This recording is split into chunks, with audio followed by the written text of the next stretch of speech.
To the first video lecture for Biology 2900, Biostatistics. This is an intro level statistics course, and hopefully by the end of this semester, what you'll have is a good appreciation for how data can be used to arrive at objective, reasonable conclusions. That's really the whole point about this course and why we use statistics. Okay, rather than basing our conclusions on opinion or bias or whatever. So anytime we want to look at a data set or to use it to help us arrive at a conclusion, we need to be able to display that data in some graphical format. Okay, and that's what graphs are all about. We say that graphs are like pictures; they're worth 1,000 words. And so very often it's far easier to get a point across by presenting a data or summarizing a data using a graph than say maybe a table, or certainly than just showing row after row or column after column of raw data. So this first chapter is a very basic chapter. It's all about helping students to understand how we display data in the sciences in particular, but also from a statistical standpoint. Okay, so here we see at the beginning of this chapter basically a broad outline of the major topics that we're going to be covering. First, we're going to talk about individuals and variables, different types of data, two major categories of data, ways that we can plot or graph those two types of data, how we interpret histograms, which are a really useful and very common type of plot in the sciences and statistics in particular. And then finally, we'll look at what we call a time series, where we look to see how some sort of variable changes over time. Okay, so let's talk about individuals and variables first. So individuals are the objects that we are seeking to describe with a set of data. So these can be individual objects, plants, animals, people, you name it, cars, whatever, right? So we could be doing, freshmen, newborns, golden retrievers, fields of corn, cells. Any individual object can be considered an individual in a study or in a data set. Variables are how we describe the characteristics of those individuals. So a variable can take on, a variety of different values for different individuals. So age is a variable, right? No two people, unless they're born exactly the same second on exactly the same day, will have the same age. Gender, blood pressure, all these sorts of things that you see listed here are examples of variables, all right? Okay, so we have really two major categories of variables. Every variable can be lumped into one of two broad categories. Either it's a quantitative variable or it's a categorical variable. It's really important that you get these two definitions down and you understand the difference between them early on, okay? So quantitative first. A quantitative variable is a variable that you can describe typically with a number. So it's something that we can measure using numbers, okay? Some quantity that is measured or assessed for an individual. So age, for example, blood pressure, leaf length, height, right? All of these things are variables that you can describe with a number. Now, the nice thing about quantitative variables is that if you have a list of numbers for a quantitative variable, say a list of 10 heights for 10 individual people, you can calculate an average or a mean. And that's really useful because we're going to see that the inferential statistics that we're going to use or learn about in this course and that are used widely across the sciences and in various other applications, business and that sort of thing, inferential statistics are based on the average or the mean. So it's important to be able to calculate a mean. That's why quantitative variables are relatively easy to work with.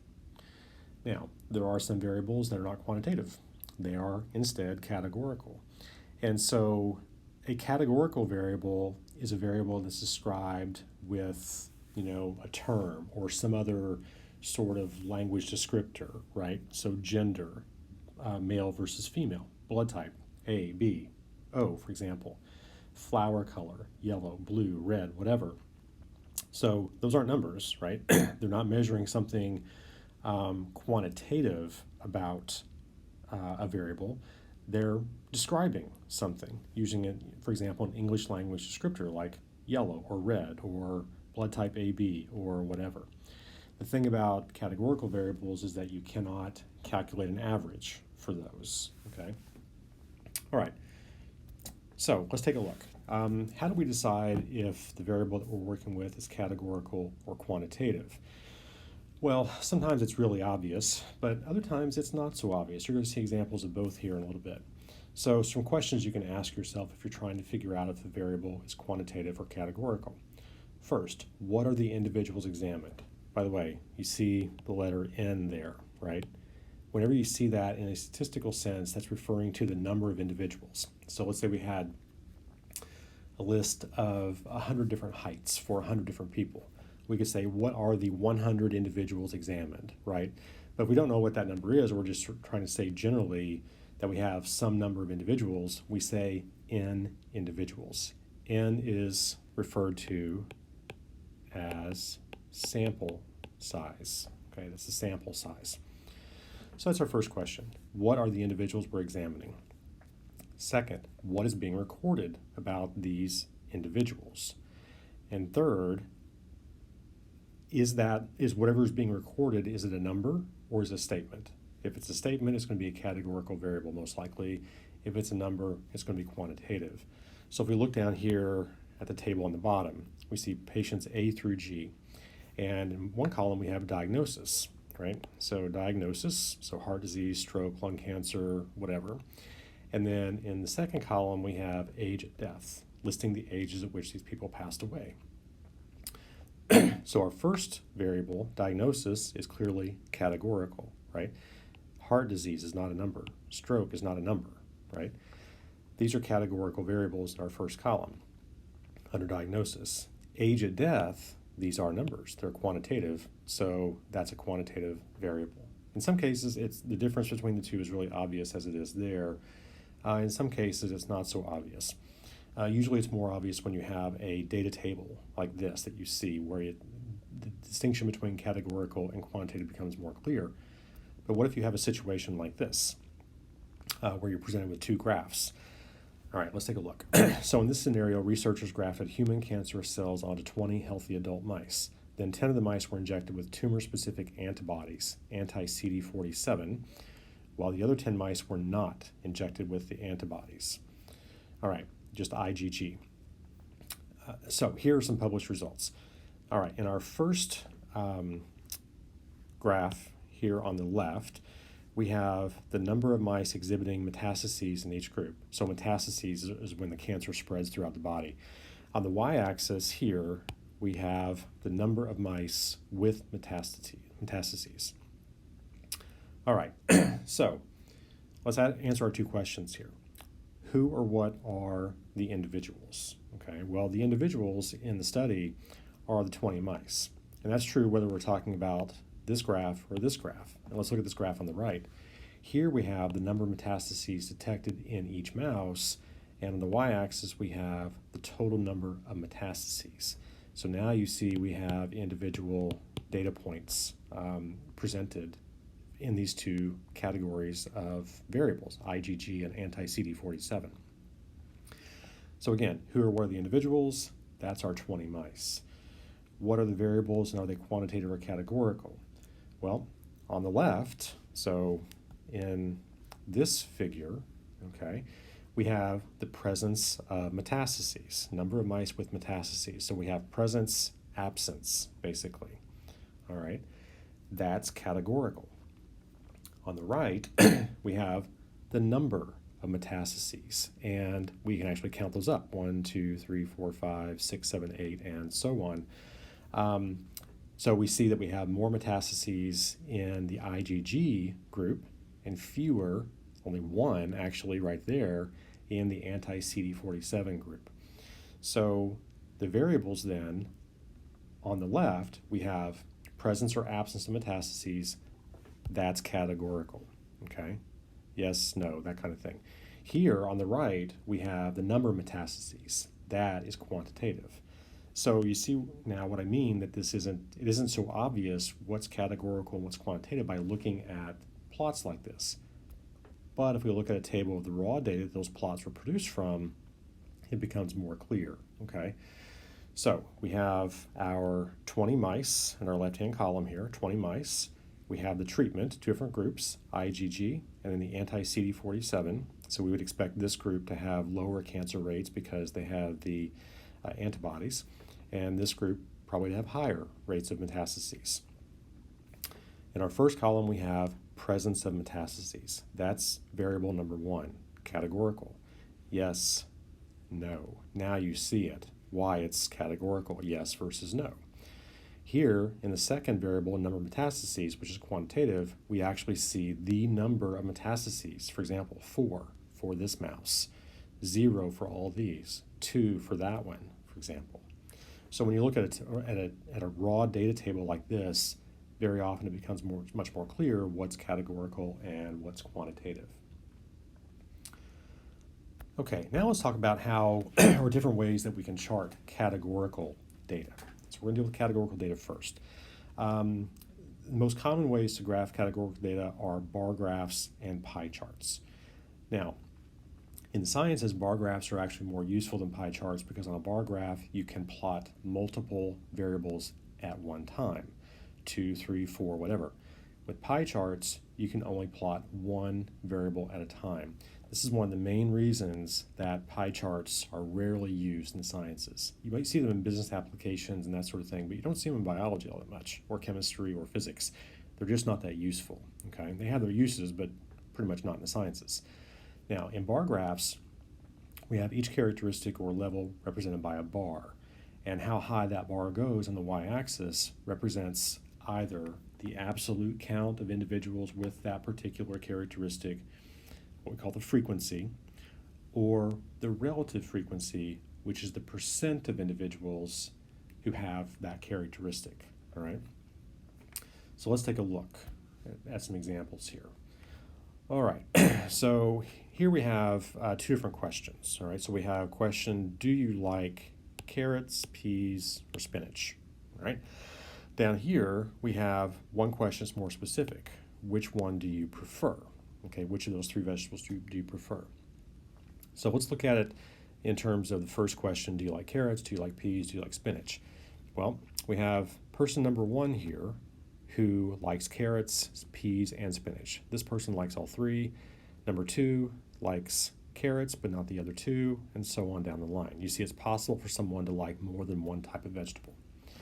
So, with our bar graph over here, carrots, peas, and spinach, we have our three variables representing basically three separate questions, and the percents who like those. 67% like carrots, 50% peas, 33% spinach. Notice that these three numbers do not add up to 100%. They actually add up to more than 100%. That's because it's possible for a person to like more than one type of vegetable. All right, now in the bottom, we have the question, which one do you prefer? So this is really one question. You're limiting a person to identify one kind of vegetable they like. So here we have subject 1, peas, 2, carrots, 3 carrots, 4 spinach, and so on. Now, if we plot them as a bar graph, we see that carrots, 50% of the people preferred that, 33% peas, 17% spinach. Now notice that they do add up to 100%. That's because you've limited each person to giving one type of vegetable that they like. There's no overlap within a person or with any one person in terms of vegetables. They either like this one or that one or the other one. Because we've limited each person to specifying one specific vegetable, we can plot that in a pie chart, right? 17% spinach, 33% peas, 50% carrots. You could not plot this data in a bar graph, in a pie chart, because the circle in the pie chart represents 100%. They all have to add up to 100%. Here they add up to more than 100%, and that's why you can't do a pie chart. Basically, you have three different variables here: carrots, peas, and spinach. Here you have which vegetable do you prefer as one variable only. That's why you can use a pie chart on it. And again, that's why pie charts really aren't used in sciences too much, because in sciences, more often than not, we're comparing more than one variable. Okay. Now, let's look at another example of a bar graph. Here we have percent of current marijuana users in each of 4 age groups. This is data from the US back in 2009. So you see we have age group 12 to 17. We had, maybe 10% of individuals in that age group who were marijuana users. 18 to 25, maybe 22%, something like that, and so on down the line. So questions, who or what are the individuals? Well, you have to look at the data. Look at the x-axis here, for example. The individuals in the study are Americans age 12 years and older. That's how you would characterize the group of people that they collected data from for this particular study. Second, what are the variables, and are they quantitative or categorical? All right, the first, and this is not obvious, but the first variable is age group. 12 to 17, 18 to 25, 26 to 34, 35 plus. These are age groups. They are categorical. So age group is a categorical variable. Second is marijuana use, yes or no, right? We have 10% here in this age group, yes, meaning 90% no. That also is categorical, yes or no. All right. Again, you see what I mean by it not being so obvious necessarily what's categorical and what's quantitative, or even what the variables are, okay? But this is a really important skill to develop, the ability to look at a graph like this and determine what the variables are and whether they're categorical or variable.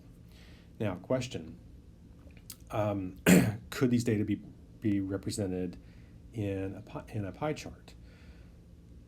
No, we cannot represent these data in a pie chart because we've asked about marijuana use in 4 separate age groups. It's just like with the examples of the 3 vegetables in the previous plot that we looked at, right, previous slide.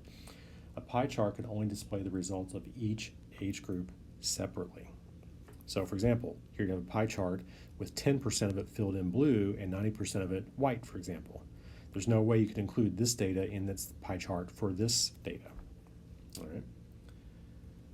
Okay, now let's move on to some more common ways of describing data in a graphical sense in statistics, but also in the sciences. Histograms. Histograms are an extremely common type of plot for describing data, okay? It's basically a summary graph for a single variable, and histograms are really useful because they help us to understand the pattern of variability in a set of data. More specifically, what they're helping us to understand is what's called the distribution of the data, okay? The distribution of the data. Distribution has to do with the overall pattern of variation in the data set, and that is a key factor that we're trying to get at and understand in statistics, okay? All right, this is especially true for large data sets. Second, we have what are called dot plots and stem plots. Now, these are graphs for the raw data. They can be useful to describe the distribution, again, the pattern of variability in the data, but they're especially good for small data sets. So how do we define a small data set? Well, maybe a data set of 20 or fewer data points, maybe 25 or fewer data points, something like that. A histogram is good for a larger data set, maybe 25 or more data points. These kind of subtleties are important. You need to be able to pick the most appropriate type of plot for the data set that you're given. So here we have the first very general rule, right? Larger data sets, histograms, maybe 25 or more data points. Smaller data sets, dot plots or stem plots, again, maybe less than 25 data points. All right, then we have line graphs or time plots. These are great for looking to see how some variable changes over time, okay? We have a line connecting the points, and that helps us to see what's going on with the data as time goes forward. All right, let's look at some examples here. Let's talk about stem plots first. Now, stem plots are not something you're going to see in the sciences a whole lot. You don't generally see them in scientific papers that are published because they're frankly just better ways to do it. But these are helpful, if you're sitting out in the field collecting data from a study you're doing, you have a small data set, and you want to just take some data you collected right there on the spot and look at the distribution of it very roughly. You can make a stem plot right there in your notebook. So basically the idea here is to separate each observation into what's called a stem and a leaf. Okay, the stem is, for the number, is all but the final or rightmost digit. The leaf is that remaining rightmost digit. Okay, so stems can have as many digits as necessary, but each leaf contains only a single digit. So if we look at our raw data down here, right, this is our raw data. We have numbers 9, 9, 22, 32, who knows what this is measuring, doesn't matter. So for 9, we have 0, 9, right? We have to give it two numbers, 0, 9, make it binary. And you can see that we have 0 as our stem and then 9 as our leaf. For the second 9, again, 0 and 9. Now notice that there are no numbers in the teens, right? It goes from 9 to 22. So 1 has no leaves, indicating a gap there.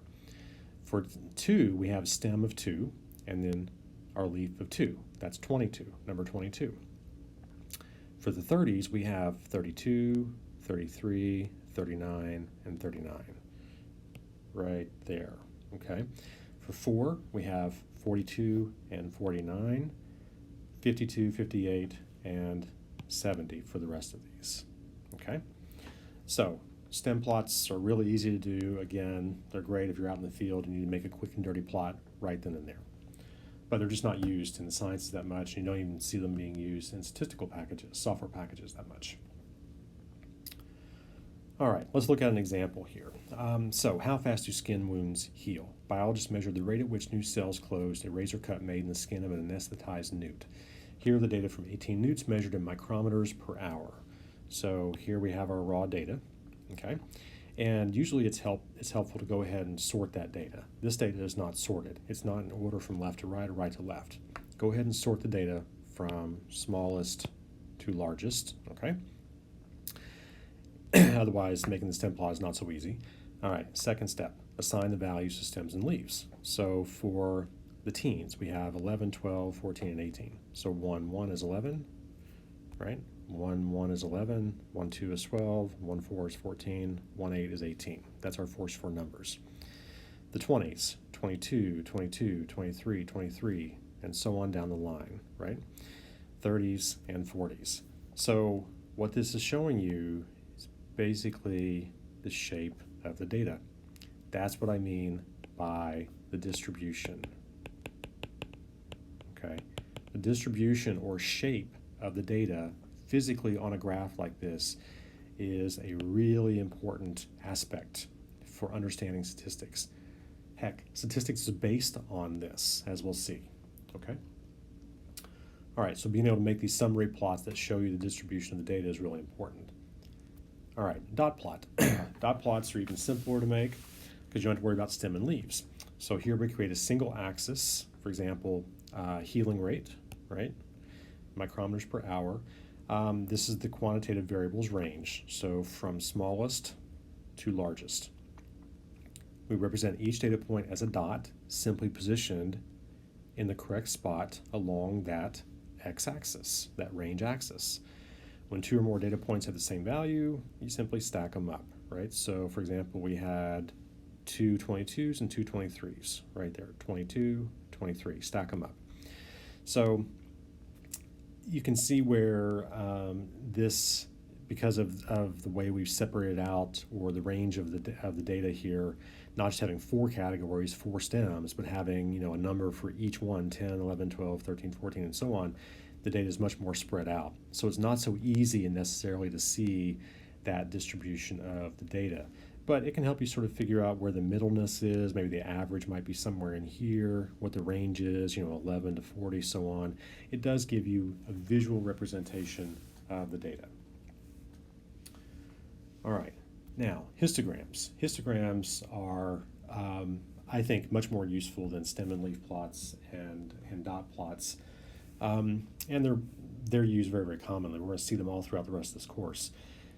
Here, the range of values that the variable takes is divided into equal-sized intervals or classes, okay? And on a histogram, these classes are often called bins. You may see that in a software package like Minitab that you're going to use this semester, for example. So, the classes make up the horizontal axis. The vertical axis represents either the frequency, which is the absolute counts, 10, 11, 12, whatever, or the relative frequency, which is those counts converted into percents. All right, you can use either one, and the choice very often has to do with what it is that the researcher is trying to convey, or units of measurement, or whatever. But whether you use frequency or relative frequency, it won't change the overall shape of the distribution in the histogram, as we'll see in a little bit. All right, for each class on the horizontal axis, you're going to draw a vertical column going up the y-axis. The height of the column is a measure of the count or percent of data points that fall into that particular class or bin. So let's take a look. So here we have guinea pig survival times in days after inoculation with a pathogen. Our sample size is 72. We have 72 measurements in terms of survival times in days in our table at the right. So our histogram then is below. So we have survival time in days on the x-axis and frequency or absolute counts on the y-axis. Okay, so a couple things to note. First of all, look at our bins down here. Okay, look at the bins along the x-axis. So first bin you see is 0 to 50, right? This first class is 0 to 50. 0 is included, but 50 is not. 50 is actually in the second bin. Okay, 50 is the boundary between the two, and the number 50 would go in the second bin. No value obviously can belong to more than one class or interval. Okay, so we only had 2 guinea pigs, and you see those 2 right there that fell into that category. So 2 on the y-axis is how high that bar goes. For the second bin, which is 50 to 100, so 50 to 99 specifically, we have, let's see, all of these numbers, and there should be 28 of them. So it goes 28 on the y-axis. For 100 to 150, we have 24. For 150 to 200, 8, and so on. And so you see that most of our guinea pigs had survival times anywhere from 50 to 250, something like that. But a few of them had very long survival times, one that survived 550 to 600 days. So year and a half, 2 years, something like that. All right, this shows you the overall shape of our data. So if you were to sort of draw a line around this or smooth it out, a curve, you would see something kind of like that. That's our distribution. That shape is important. That helps us understand what's going on with our data. All right, so this next figure, these 2 figures show you that there's really no difference between frequency, in other words, absolute counts, and relative frequency, percents, right? So 28 right here represents actually nearly 40% of our data points, okay? But notice that whether we plot the data as frequencies, absolute counts, or relative frequencies, percents, the histogram has the same shape. So again, whether you choose to use absolute counts, frequencies, or relative counts, percents, is a matter of personal choice in most cases. They both give you the same distribution. All right, how about choosing the classes for a histogram? How do we do this? Well, it's really sort of a matter of trial and error, an iterative process, right?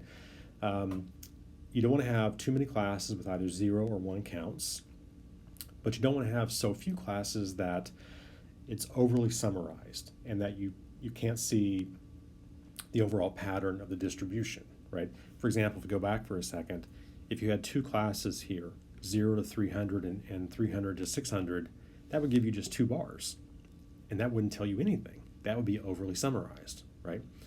If you had classes of 0 to 5, so 5 classes of 5, that would be way too much information. It'd be too broken out, and it wouldn't give you an overall summary of the data. So those would represent two extremes of what you really want. In other words, that second example, it'd be very, very detailed and simply no longer a summary. So the idea is to find a happy medium between these two. So try starting out with 5 or 10 classes, and then depending on how it looks, you can refine your choice of classes. There is no right or wrong answer. You just want to shoot for something that's going to give you an idea of the overall shape of that distribution that's embedded in that data, not overly summarized and not overly detailed. So once you've got your histogram the way you like it, how do you interpret what it is that it's telling you? Okay, well, you want to look at the shape of the histogram. So first of all, shape, right? Is it unimodal with one peak? Maybe it's bimodal, has 2 peaks. Is it symmetrical, or does it seem like it's skewed in the sense that there's a tail coming off to the right or a tail coming off to the left of the center of mass of that distribution? Where's the center located? This is what we call the center of mass, the average. What about the spread? How widely is it spread along the x-axis? What's the range of the data? And finally, are there any potential outliers? Are there data points that seem to fall outside the range of the data? That's important as well. Data points that don't seem to fit the overall pattern of the data, in other words. So let's look at some examples. So, most common unimodal distribution shapes we have here. This is a symmetric distribution. That's what you want. That is the simplest case to work with. We always hope we have symmetrical distributions, but very often we don't. Sometimes we have left skew. So you see how you have this tail kind of coming off to the left like that, away from the center of mass of the data. Maybe you have your average here, for example, and in a right skew sense, you have this tail coming off to the right like that. That's right skew. So we need to be able to identify these things, okay? If it turns out that you have a lot of skew in your data, that can limit you in terms of the types of statistical analyses you can do, okay? You have the most choice and most straightforward choice of statistical analyses in the case of a symmetrical distribution, which is why we always hope for that. But your data is what it is. You can't necessarily change it to fit, a symmetric distribution. Let's look at some examples. So here on the left, top left, we describe the shape of these histograms. This one is, first of all, percent of births in each state delivered by C-section. Here you have the frequency on the y-axis, right? So these are absolute counts. This is a single-peaked, roughly symmetrical distribution. You see a single peak right here, and it's roughly symmetrical. If you sort of draw a smooth line around that, you would see it's roughly symmetrical. What we call a normal curve, a symmetrical curve. The second one on the right, time of post-hospital discharge complication in days, and again, frequency. Here you see we have a single peak, but we have this tail coming off to the right. That's a right skew distribution. Down the bottom, realized growth rate of 21 shark populations, okay? Here we have a single peak. Looks to be somewhat left skewed, but there's not a lot of data here. This is 21 shark populations, so 21 is a small data set.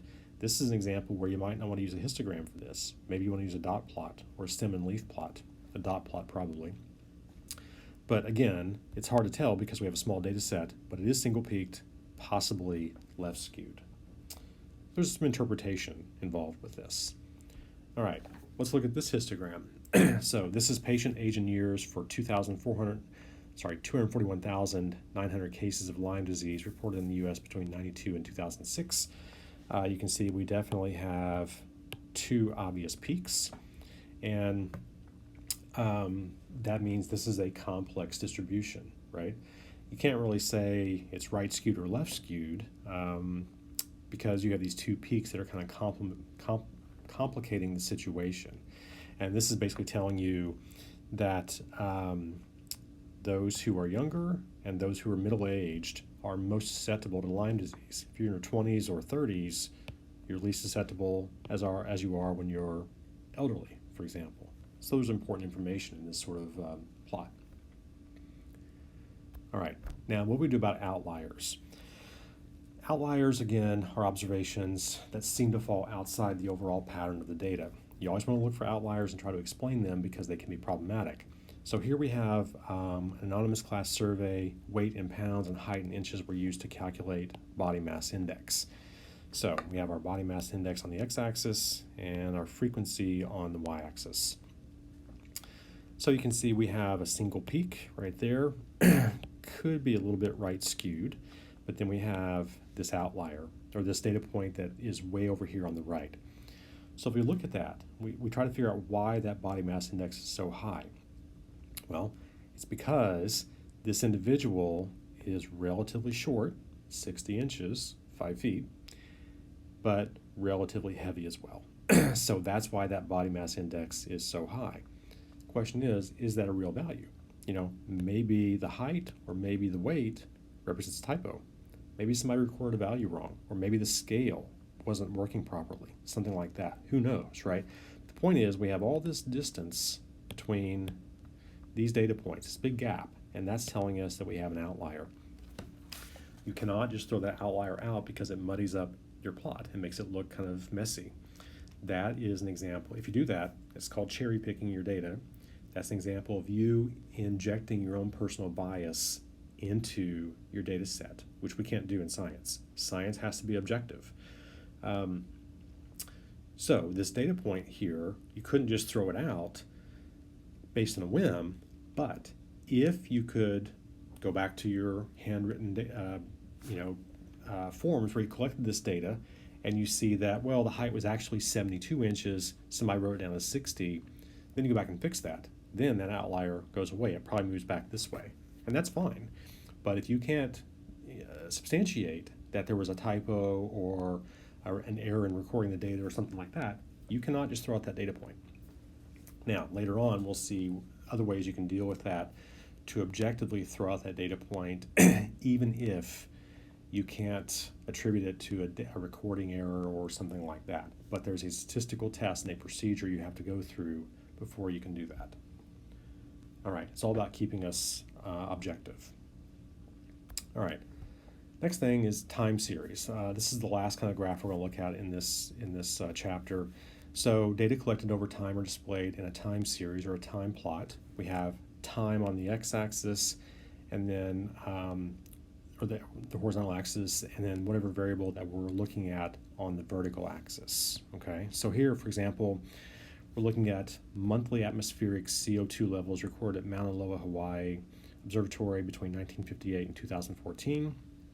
We can see that we have date or year along the x-axis and parts per million of CO2, concentration of CO2 on the y, and we can see that it goes up, right? From 1960 to 2014 or so, it went from about, 300 to almost 400 parts per million of CO2. So that's a time series because it's showing us what's happening over the course of that time frame, an increase in CO2. The increase in CO2 that's obvious here is called a trend. Okay, we see this upward trend in CO2 concentrations. Notice also, though, that we have this pattern, this spiky pattern, where CO2 goes up and down as the trend drives upward. This up and down pattern is called a cyclical pattern. Cyclical, all right? So what's causing this cyclical pattern? Well, this is leaf out. So in the summer and fall, your CO2 concentrations in the atmosphere decline because all the forests of the world are leafed out, at least in the northern hemisphere, sucking up all that CO2, driving atmospheric CO2 concentrations a little bit lower.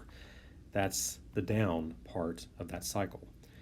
Then over the winter and early spring, when the leaves are off the trees and they're not taking up CO2 like they were, CO2 concentrations go back up. So every year we have this pattern. That's a cyclical pattern, but it's embedded in the overall larger pattern of an increasing trend in CO2 concentrations. Two more examples. Upper left, we have Shark River water salinity in the Everglades National Park over a 7-day period in 2009. You see there's no overall trend, right? You draw sort of an average line through that. It's horizontal. There's nothing going up, nothing going down. It's horizontal, so there's no trend, but there's a distinct cyclical pattern, a daily pattern. This is based on the tides. So Shark River, where they measured this, is an estuary. It's where a river dumps out into the ocean through the Everglades. And so as the tide comes up, salt water advances up the river, and we get increases in salinity. As the tide goes out, fresh water goes down the river toward the ocean, and we get a decrease in salinity. So we see a cyclical pattern here in salinity based on the tides, but there's no overall trend. All right, below we have porcine epidemic diarrhea virus weekly counts of new cases. Here's our dates from 2013, 2014, number of weekly cases. So there's no overall trend from May 2013 to say October. In November, we start to get a spike, and then we get a trend of increasing case numbers. So this trend here represents probably an epidemic starting within the hog populations. So there's no cyclical pattern, but there's a distinct trend starting in November. All right. Okay, finally, as far as our plots, some sort of formatting issues to discuss. Scales definitely matter. How you stretch the axes and choose your scales can give a very different impression. So look at these plots here, right? So we have death rate per thousand from 1940 to 2000. All four of these plots show us exactly the same data set. But if you look at this one, it looks like deaths aren't increasing very much.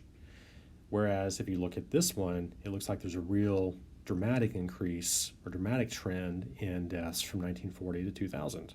This is from cancer, okay? Deaths from cancer. So what's the difference here? Well, the x-axis is the same in all of them. What's different is the y-axis. So here we have death rate per thousand, 0 to 250. Same thing here, same scale, but now we have a squared area versus a rectangular. That's just the shape of the plot. You always want to try and make your plot square, okay? Just for consistency. Here we have the same axis, y-axis as in these two, but now we have a vertically rectangular. And you see how it gives a very different impression than a horizontally rectangular plot area.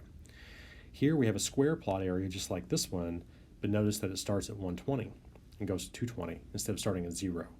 So that can give a very different impression as well.